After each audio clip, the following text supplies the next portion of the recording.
Bueno, hermanos, vamos a ver hoy ya las últimas parábolas y si el Señor permite, desde el sábado que viene vamos a ver los atributos de Dios. Creo que es un tema muy importante también para la iglesia, para los creyentes, conocer a nuestro Señor y quién es nuestro Señor. Amén. Aprendimos mucho, creo que con las parábolas. Dijimos ya que es una parábola, por qué Jesús contaba muchas cosas en parábolas y el propósito de las parábolas, ¿verdad? ¿Se acuerdan los dos propósitos principales? Para que un grupo vea y entienda el misterio y para que otro grupo no vean y no entiendan. Interesante, ¿verdad? Entonces, esa es la forma en que un maestro como el Señor Jesús estuvo contando historias que la gente conoce, que se identifica rápidamente, cosas cotidianas de la vida, pero con enseñanzas profundas para el corazón. Vamos a ver, hermanos, las tres parábolas consecutivas, las parábolas de los dos siervos, de las 10 vírgenes y de los talentos también, una seguida de la otra.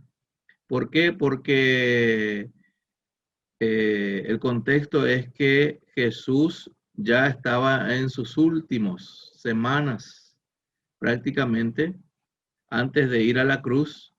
Entonces quería preparar a los discípulos para que estén alertas y para que se preparen para su segunda venida.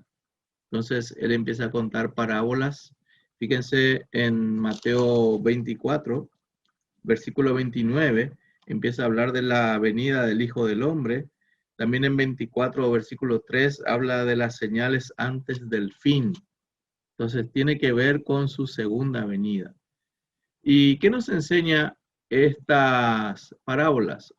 Una enseñanza acerca de la fidelidad, de que nosotros debemos, con la ayuda del Señor, permanecer fieles. No significa que no vamos a pecar, no significa que no vamos a fallar, sino que aquí lo que significa es que estemos conscientes y esperando su venida fielmente. Eso es lo que quiere el Señor.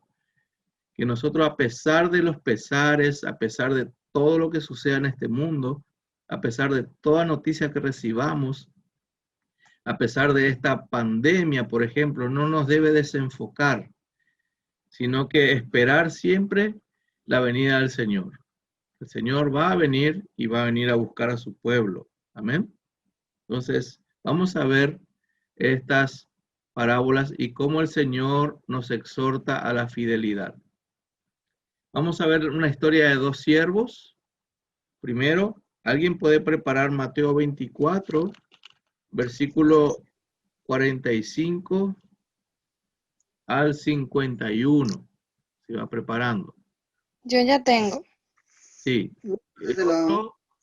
Las 10 vírgenes vamos a leer después un poco y los talentos y el significado común de las tres parábolas. Bueno, puede leer Stephanie 45 al 51. Sí. ¿Quién es pues el siervo fiel y prudente, a cual puso su señor sobre su casa para que les dé el alimento a tiempo? Bienaventurado aquel siervo, al cual cuando su señor venga, le halle haciendo así. De cierto os digo que sobre todos sus bienes le pondrá. Pero si aquel siervo malo dijere en su corazón, mi señor tarda en venir, y comenzare a golpear a sus consiervos, y aun a comer y a beber con los borrachos, vendrá el señor de aquel siervo en día que éste no espera, y a la hora que no sabe, y lo castigará duramente, y pondrá su parte con los hipócritas. Allí será el lloro y el crujir de dientes.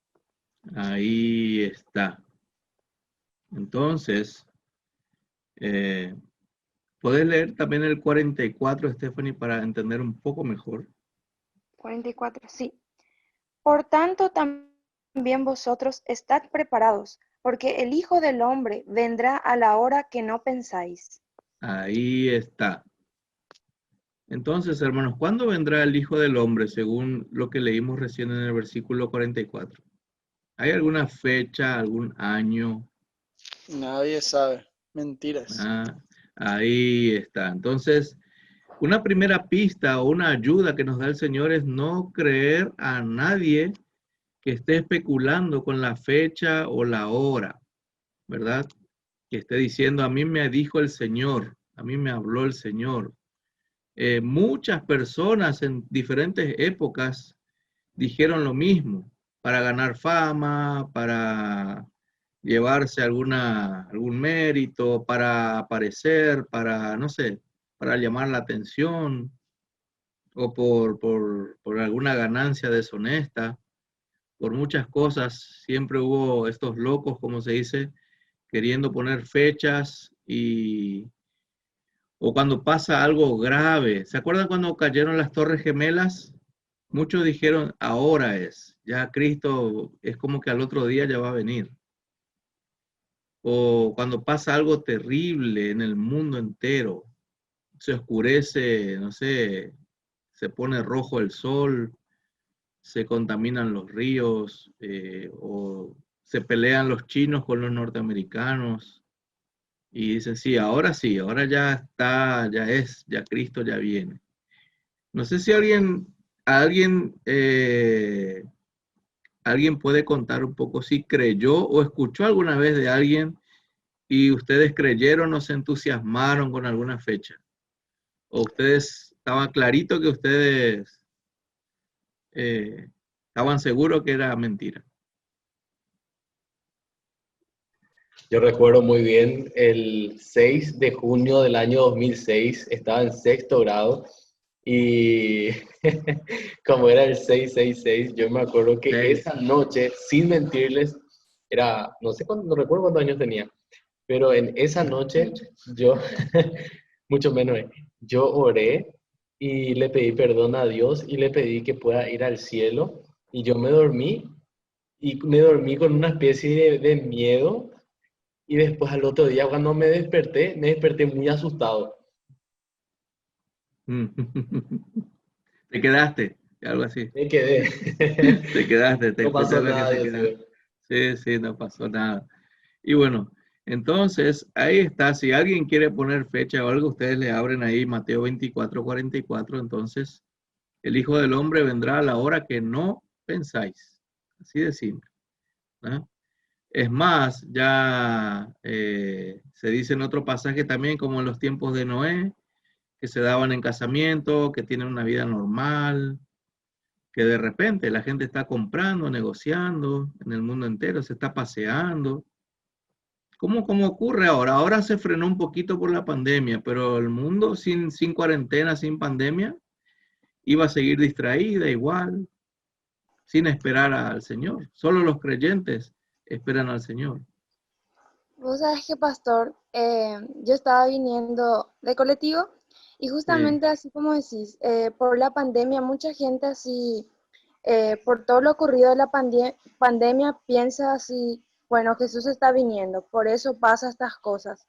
Y justamente cuando yo estaba en el colectivo, una persona que predicaba en el colectivo mencionó que su llegada está muy cerca y por eso él está enviando esta pandemia para que las personas se arrepientan y que puedan tener, tipo, puedan creer más en Jesús, leer la Biblia, así mencionaba en el colectivo.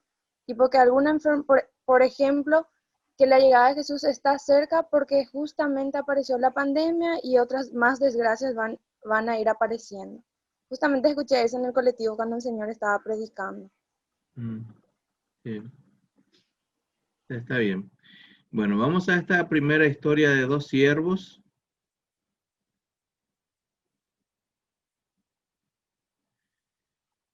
¿Ven ahí en la imagen?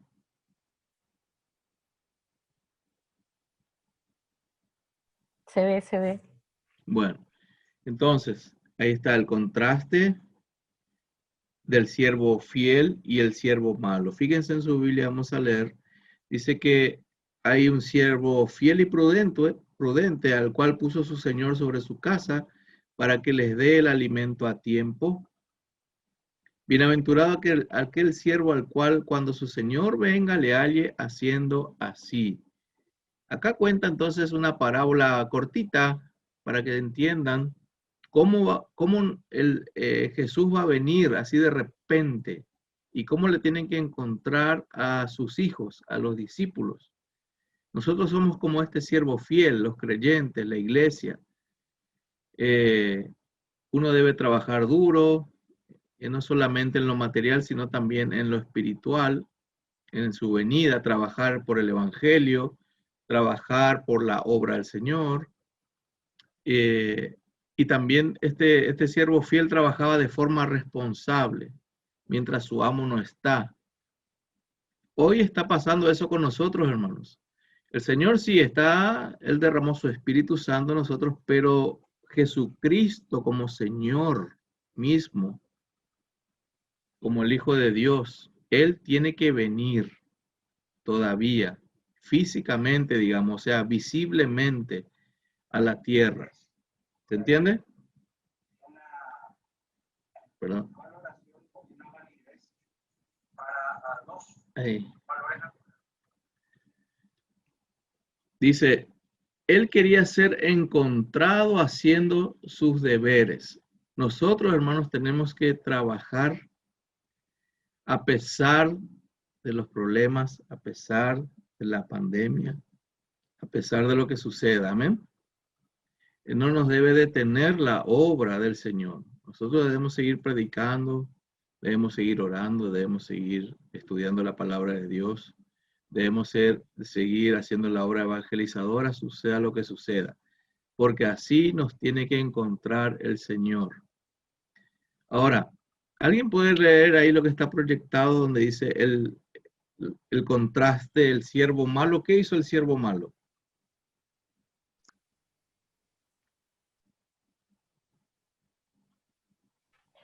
El siervo malo aprovechó la ausencia del amo para hacer todo lo que su corazón deseaba. Amén. Amén. Ahora, generalmente, hermano, la tendencia del ser humano es, creo que hay un dicho en guaraní que se dice, ¿verdad? O no sé si majo en Uruguay pasa lo mismo. Cuando no está el patrón, ¿verdad? Cuando, hay un dicho popular, cuando...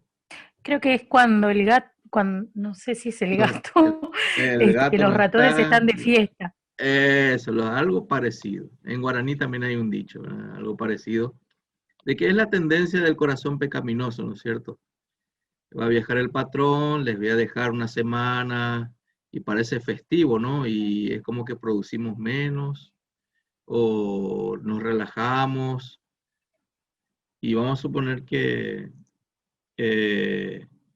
este patrón no avisa cuando viene y llega de sorpresa en el horario de trabajo, abre la puerta de la fábrica, entra y te encuentra así con lo que está haciendo. Y si nos encuentra bailando, festejando, otro le va a encontrar trabajando. Entonces este siervo malo no hizo lo contrario al siervo fiel. Ahora, fíjese lo que dice el versículo 50. ¿Quién puede leer? 50 y 51. ¿Cómo terminó el siervo malo?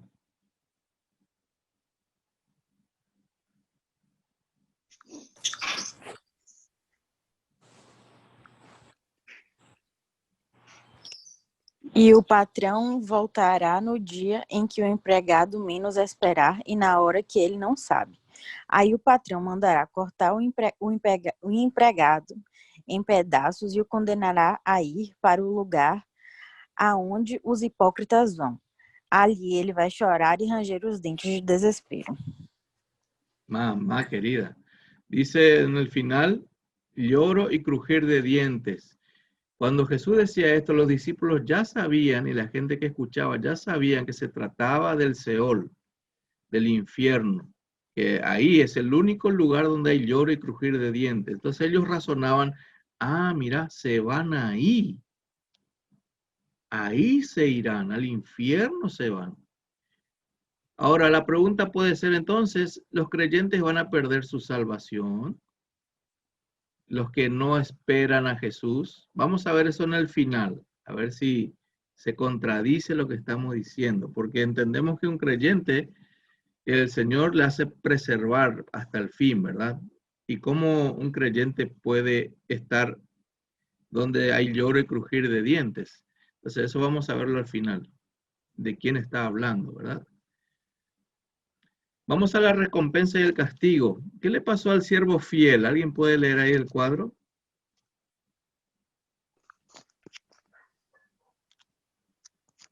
El siervo fiel es promovido, le otorgan autoridad y honor. Es un cuadro de la recompensa de los cristianos fieles. Ahí está. Es promovido. Eso va a pasar cuando, hermanos, cuando el Señor venga, Él va a dar a sus hijos un lugar de autoridad y honor y honra junto a su lado, al lado del Señor. ¿Por qué? Porque se ha mantenido fiel esperando al Señor. Acuérdense, hermano, el Señor no está esperando perfección de nosotros, pero sí una fidelidad constante hacia Él. Se puede buscar rápidamente esos tres pasajes. Uno busca 2 Timoteo 2:12 y lo lee, otro Apocalipsis 20:6 y otro Romanos 8:17. Tengo 2 Timoteo 2:12. Sí, Dice, si resistimos, también reinaremos con él. Si lo negamos, también él nos negará. muy bien.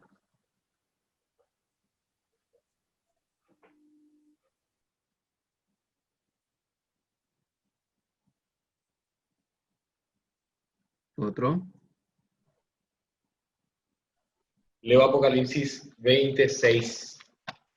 Sí, Para que se me... Apocalipsis 26 dice, bienaventurado y santo el que tiene parte en la primera resurrección. La segunda muerte no tiene potestad sobre estos, sino que serán sacerdotes de Dios y de Cristo y reinarán con él 1000 años. qué tremendo. Romanos 8:17.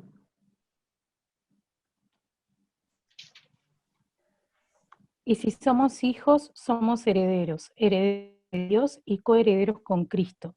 Pues si ahora sufrimos con él, también tendremos parte con él en su gloria. Amén. Gracias, Majo. ¿Por qué dice si ahora sufrimos con él? ¿Por qué? Porque mantenerse en este mundo fiel al Señor, hermanos, es sufrido, ¿verdad que sí?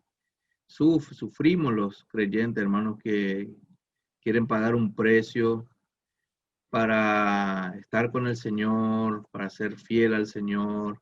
Sabemos que la salvación es por gracia, Él nos ha salvado, es un regalo del Señor, pero permanecer en este cuerpo y luchar contra nuestros pecados cada día, contra este mundo, contra todo lo que pasa, ¿verdad?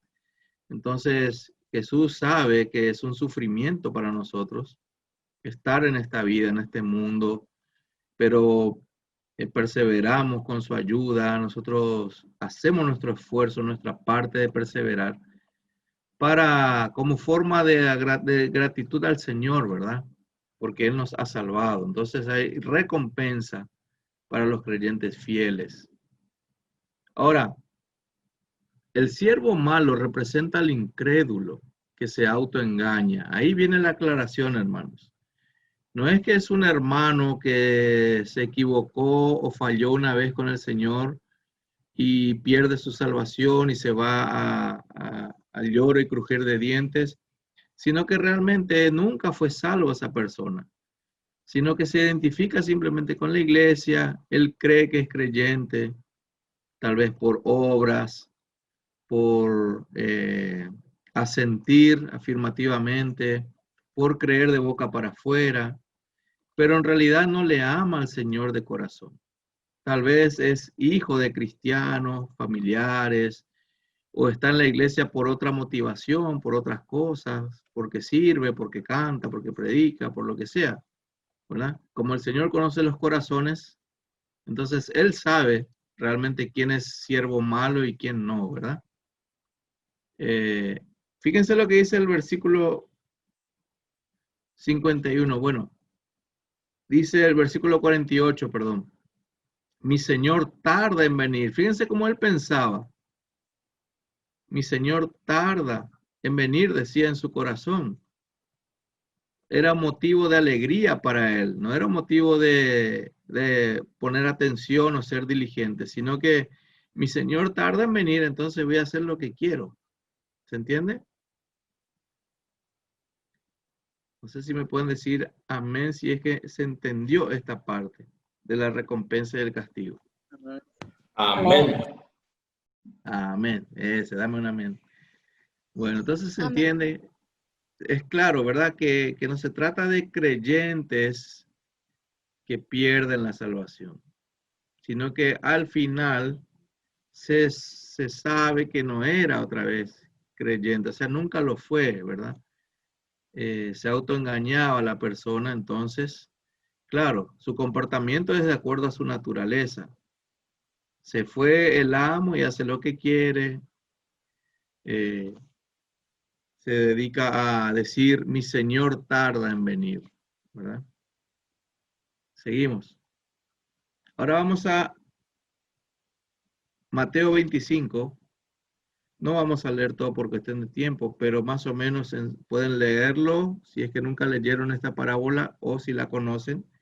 La parábola de las 10 vírgenes, fíjense, enseguidita cuenta otra parábola Jesús. Entonces el reino de los cielos será semejante a 10 vírgenes, o sea, la venida del Señor será semejante a un casamiento en donde participaban 10 vírgenes. Las 10 vírgenes eran un cortejo, el cortejo de la boda. ¿Y qué pasó según el relato? El novio tardaba en venir. Para que tengan una idea, hermanos, en la cultura judía, no es que se le espera a la novia, se le esperaba al novio. ¿Cuántas mujeres dicen, ay, menos mal?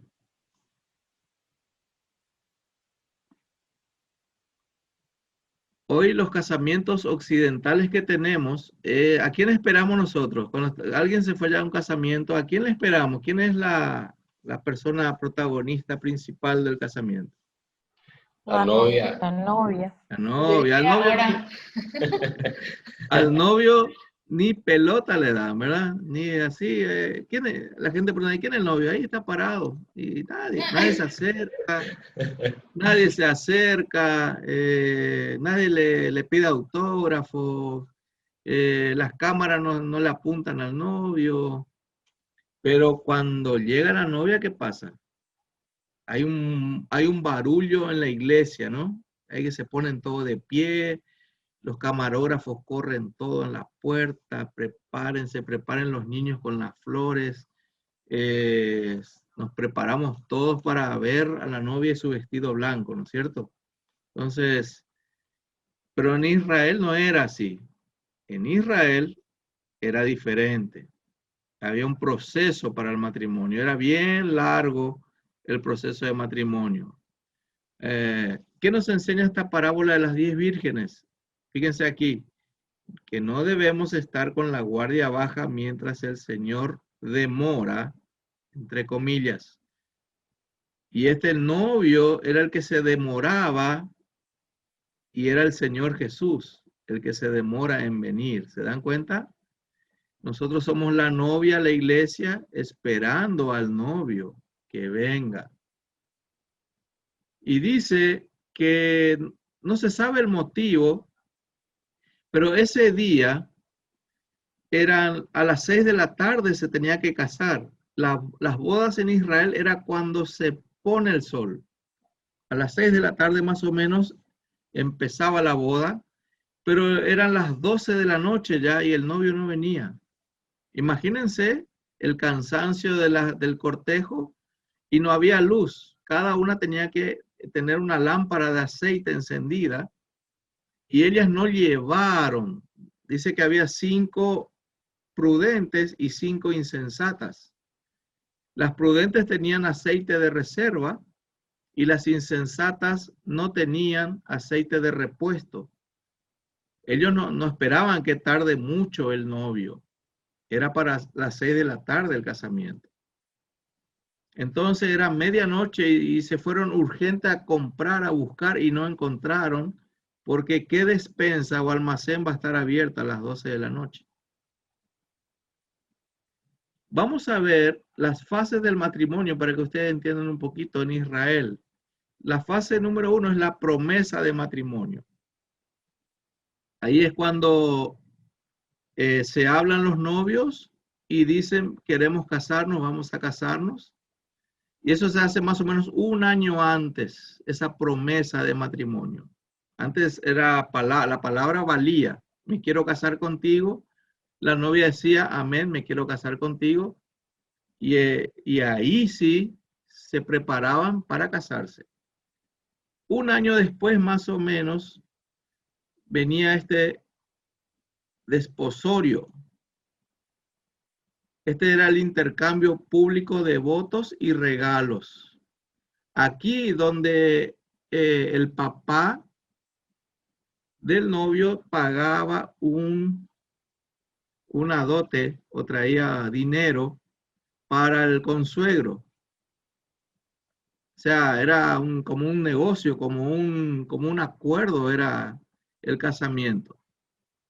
Y ahí sí estaban, prácticamente estaban casados, digamos.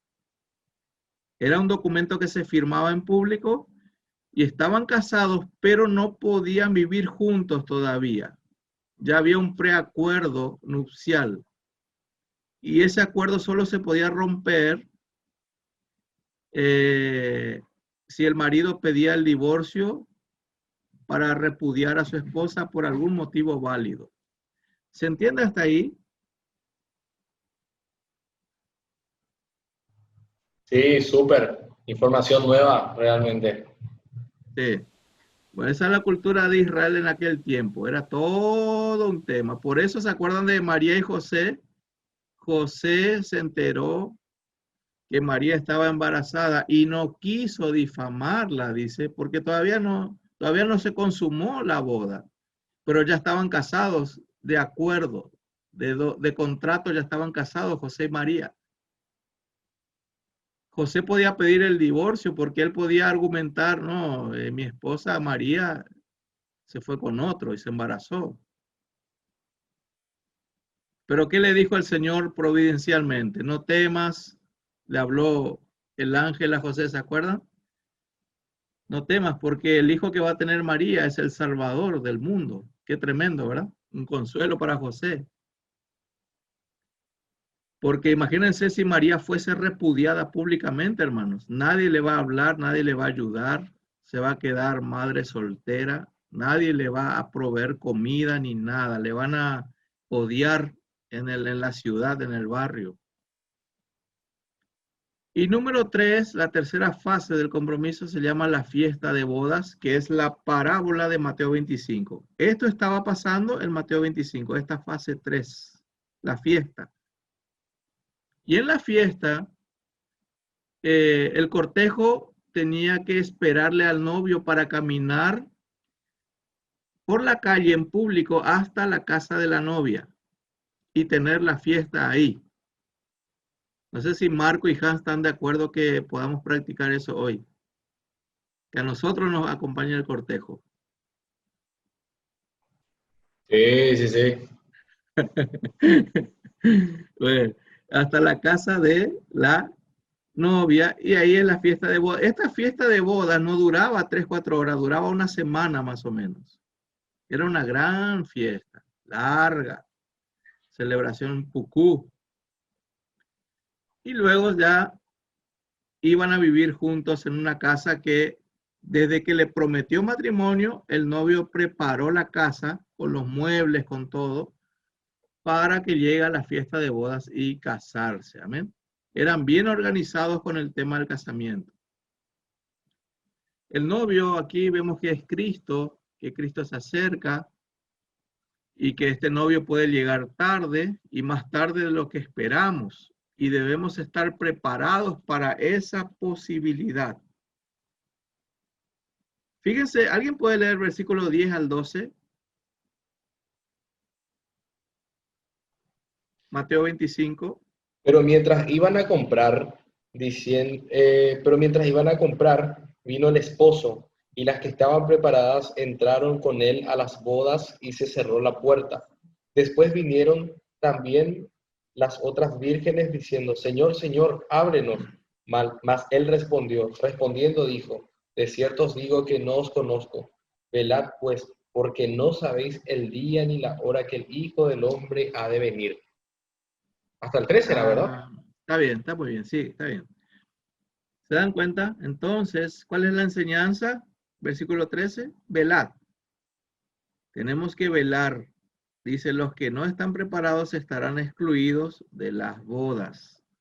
Una vez más, estas imprudentes representan a los falsos creyentes que no esperan a Cristo, no velan, son cristianos de nombre tal vez, o como dijimos al principio, ahora se autoengañan, porque el creyente verdadero, hermanos, tiene conciencia de la venida del Señor, le espera al Señor, ¿verdad? Le espera en su corazón constantemente, mientras va trabajando, mientras va haciendo planes, mientras estudia, mientras trabaja, mientras igual le espera al Señor, amén. Ora por eso, ora por su venida, etcétera, etcétera.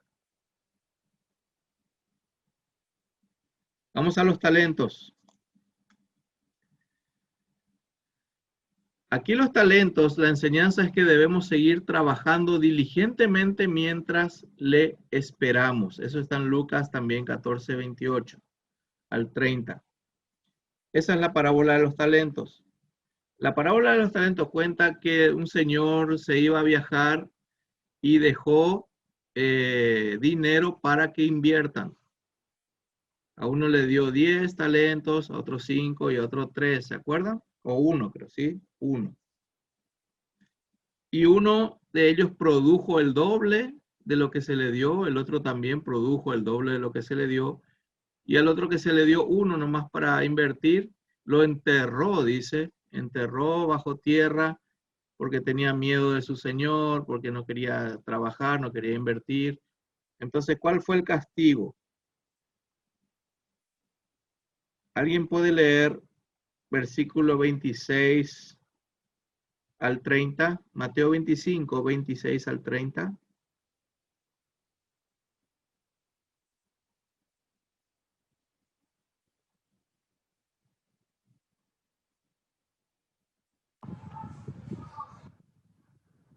Empregado mau e preguiçoso, disse o patrão. Você sabia que colho onde não plantei e junto onde não semeei. Por isso você devia ter depositado o meu dinheiro no banco e, quando eu voltasse, o receberia com juros. Depois virou-se para os outros empregados e disse: tirem dele o dinheiro e deem ao que tem 1000 moedas, porque aquele que tem muito receberá mais, e assim terá mais ainda. Mas aquele que não tem, até o pouco que tem, será tirado dele. E joguem fora na escuridão o empregado inútil. Ali ele vai chorar e ranger os dentes de desespero. Fíjense que dice otra vez, lloro y crujir de dientes. O sea, el castigo es severo, hermanos. Y otra vez son incrédulos que no están esperando al Señor. Y para finalizar, hermanos, vamos a ver la exhortación común de los tres, o el significado de las tres parábolas en común. Son diferentes, pero tienen algo en común. Y dice así, es una exhortación profunda del Señor con respecto a cómo debemos pensar acerca del retorno del Señor. Las tres hablan de lo inevitable, de la inevitable venida del Señor, eso es verdad, que Él va a venir, tarde o temprano Él va a venir. Y también las tres hablan que hay un juicio, los tres infieles, o las tres parábolas son castigados severamente, amén. También las tres nos exhortan a estar listos, las tres también contrastan entre fidelidad e incredulidad, prudencia y necedad, estar preparado y estar indiferente. Uno es el grupo de creyentes y otros pertenecen al grupo de incrédulos. Entonces, en aquel día y de aquel día y de la hora nadie sabe, ni aun los ángeles que están en el cielo, ni el Hijo, sino el Padre. Mirad, velad y orad, porque no sabéis cuándo será el tiempo. Esto dice Mateo 13, 32 y 33. Dios poderoso, tu gobierno